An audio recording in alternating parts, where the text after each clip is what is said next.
G9 Gujarati ન્યૂઝમાં આપનું સ્વાગત છે. આણંદના સાંસદ મિતેશભાઈ પટેલે સાંસદ જનસેવા રથનો પ્રારંભ કર્યો. આણંદ લોકસભાના સાંસદ મિતેશભાઈ પટેલે એક અભિનવ પહેલ શરૂ કરી છે.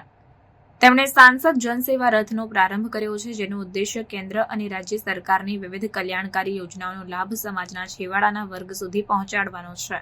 આ રથનો શુભારંભ આણંદ સ્વામિનારાયણ મંદિરના કોઠારી પૂજ્ય ભગવત ચરણ સ્વામીના હસ્તે કરવામાં આવ્યો.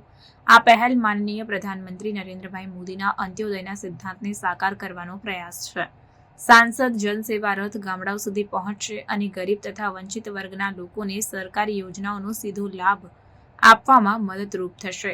આ રથ એવા લાભાર્થીઓને પણ મદદ કરશે જેમનો યોજનાઓનો લાભ બંધ થઈ ગયો છે અને તેને ફરીથી શરૂ કરાવવામાં સહાયક બનશે. આ પ્રસંગે સાંસદ મિતેશભાઈ પટેલ, જિલ્લા પ્રમુખ રાજેશભાઈ પટેલ, આણંદ નગરપાલિકાના પ્રમુખ જિગ્નેશભાઈ પટેલ, પૂર્વ સાંસદ દીપકભાઈ પટેલ, પૂર્વ જિલ્લા પ્રમુખ જયપ્રકાશભાઈ પટેલ, મહેશભાઈ પટેલ, જિલ્લા મહામંત્રી સુનિલભાઈ શાહ, યુવા મોરચા પ્રમુખ પતિકભાઈ પટેલ, આણંદ પૂર્વ જિલ્લા મહામંત્રી નીરવભાઈ અમીન, વિદ્યાનગર અને કરમસદ શહેર સંગઠનના પદાધિકારીઓ, કાઉન્સિલરો, કાર્યકરો ઉપસ્થિત રહ્યા હતા.